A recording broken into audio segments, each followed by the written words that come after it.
वह ज्वाला जो कभी नहीं बुझती। भगवद गीता अध्याय 8।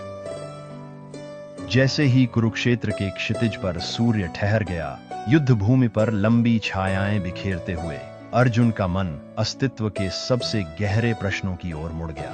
कृष्ण, उसने पूछा, ब्राह्मण क्या है, आत्मा क्या है, कर्म क्या है और मृत्यु के समय क्या होता है? कोई व्यक्ति उस अंतिम क्षण में वास्तव में आपको कैसे याद कर सकता है? कृष्ण की आंखें करुणा और ज्ञान से भरी हुई अर्जुन की दृष्टि से मिली। ये बहुत ही श्रेष्ठ प्रश्न है अर्जुन, उन्होंने कहा।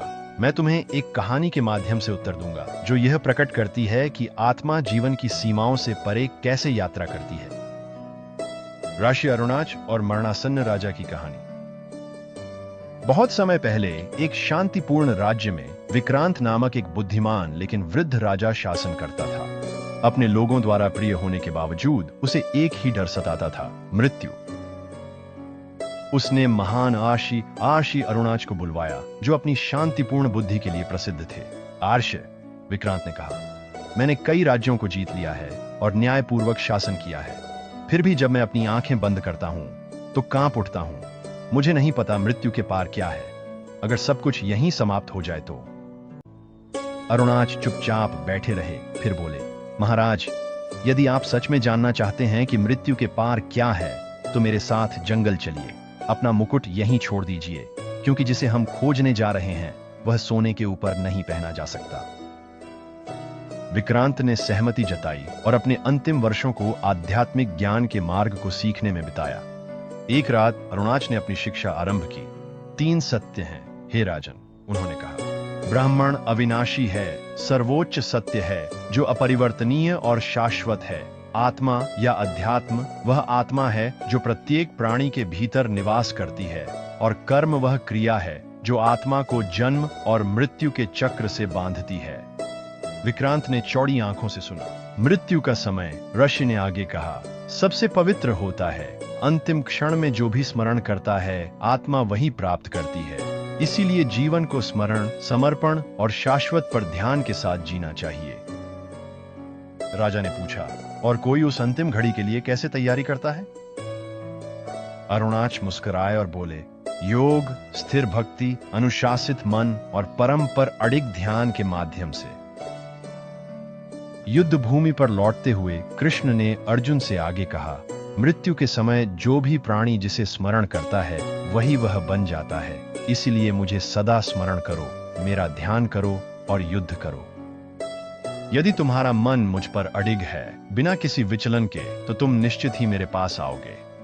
अर्जुन की आंखों में आशा और विस्मय दोनों की चमक थी।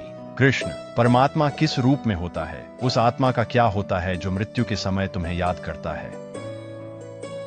कृष्ण ने उत्तर दिया, मैं ही एकमात्र शाश्वत हूँ, शासक हूँ, सभी प्राणियों के पीछे छिपा सूक्ष्म तत्व हूँ, जो मुझे सर्वव्यापी आत्मा के रूप में जानते हैं और जीवन के अंत में मुझे याद करते हैं। वे मेरी दिव्य प्रकृति को प्राप्त करते हैं, वे फिर जन्म नहीं लेते।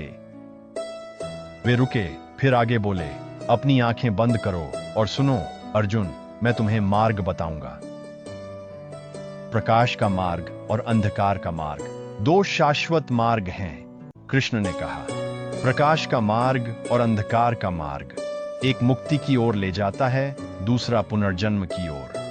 जो लोग अग्नि के समय महीने के शुक्ल पक्ष में सूर्य की रोशनी के दौरान प्रस्थान करते हैं, वे शाश्वत को प्राप्त करते हैं और फिर जन्म नहीं लेते। लेकिन जो लोग रात्रि के समय कृष्ण पक्ष में प्रस्थान करते हैं, वे फिर से इस संसार में लौट आते हैं। अर्जुन ने पूछा, क्या ये समय वास्तविक हैं कृष्ण, या ये किसी गहरे अर्थ का प्रतीक हैं? कृष्ण मुस्कुराए, ये दोनों ही वास्तविक और प्रतीकात्मक हैं। प्रकाश का मार्ग ज्ञान, आत्म अनुशासन और भक्ति का मार्ग है। अंधकार का मार्ग अज्ञानता, भौतिक इच्छाओं और आत्मा की विस्मृति का मार्ग है। राजा की अंतिम परीक्षा। वन में वापस राजा विक्रांत का समय निकट आ गया था। वह खुले आकाश के नीचे लेटे थे। उनके ऊपर तारे मौन साक्षी की तरह चमक रहे थे। आर्षि अरुणिका उनके पास बैठे थे। जो मैंने तुम्हें सिखाया है उसे याद रखना, ऋषि ने धीरे से कहा। विक्रांत ने अपनी आंखें बंद की और अपनी सांस पर ध्यान केंद्रित किया। वह वर्षों से इसका अभ्यास कर रहे थे, अपने मन को भीतर की ओर खींचते हुए, इंद्रियों को नियंत्रित करते हुए, अपनी चेतना को दिव्यता पर स्थिर करते हुए। जैसे ही अंतिम सांस निकट आई, उन्होंने कहा, हे अनंत प्रकाश के स्रोत, मुझे अपने में समाहित कर लो। मैं जो कुछ भी जानता हूँ उसे उस अग्नि में अर्पित करता हूँ जो कभी बुझती नहीं। वो मुस्कान के साथ चले गए। उनके शरीर से एक दिव्य प्रकाश स्वर्णिम पक्षी की तरह प्रकट हुआ, जो स्वर्ग की ओर उड़ चला, मुक्त, बंधनहीन और शाश्वत। कृष्ण ने अर्जुन से कहा, योगी जो श्वास को नियंत्रित करता है, मन को भ्रू मध्य में स्थिर करता है, ओम का जप करता है और मेरे साथ प्रस्थान करता है, उसका हृदय सर्वोच्च अवस्था को प्राप्त करता है। ज्ञानी जानते हैं कि सभी लोक, इवन ब्रह्मलोक जैसे उच्चतम लोक भी अस्थाई हैं, लेकिन जो मुझे प्राप्त कर लेते हैं वे कभी लौट कर नहीं आते। अर्जुन ने पूछा, हे कृष्ण, कोई इस अवस्था तक कैसे पहुंचता है?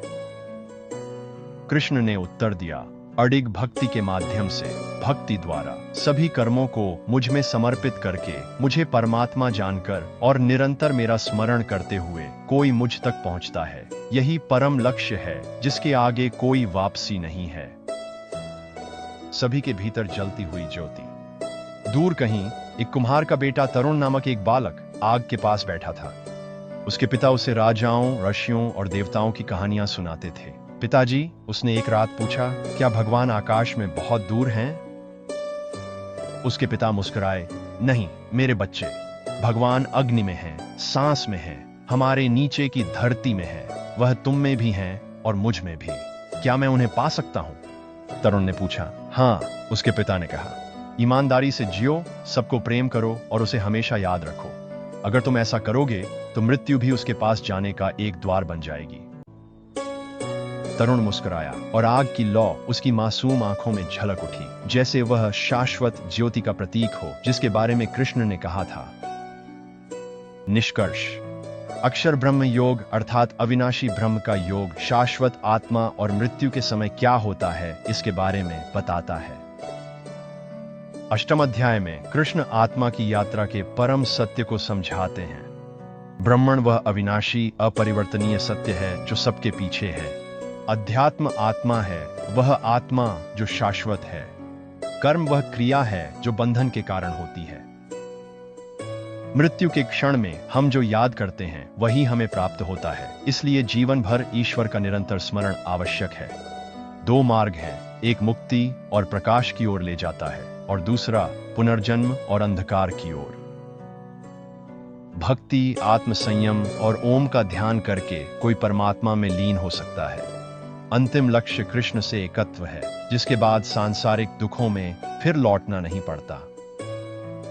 यह अध्याय हमें सिखाता है कि मृत्यु से डरना नहीं चाहिए, बल्कि उसकी तैयारी करनी चाहिए, भय से नहीं बल्कि भक्ति से। यह हमें याद दिलाता है कि यदि हम स्मरणमय जीवन जिएं, तो हमारा अंतिम क्षण हमारी सबसे बड़ी विजय बन सकता है। चाहे आप राजा हों, योद्धा हों, आशी हों या कुम्हार के बेटे हों, परमात्मा दूर स्वर्गों में नहीं बल्कि आपके अपने हृदय में शाश्वत, मौन और प्रकाशमान रूप में प्रतीक्षा कर रहा है।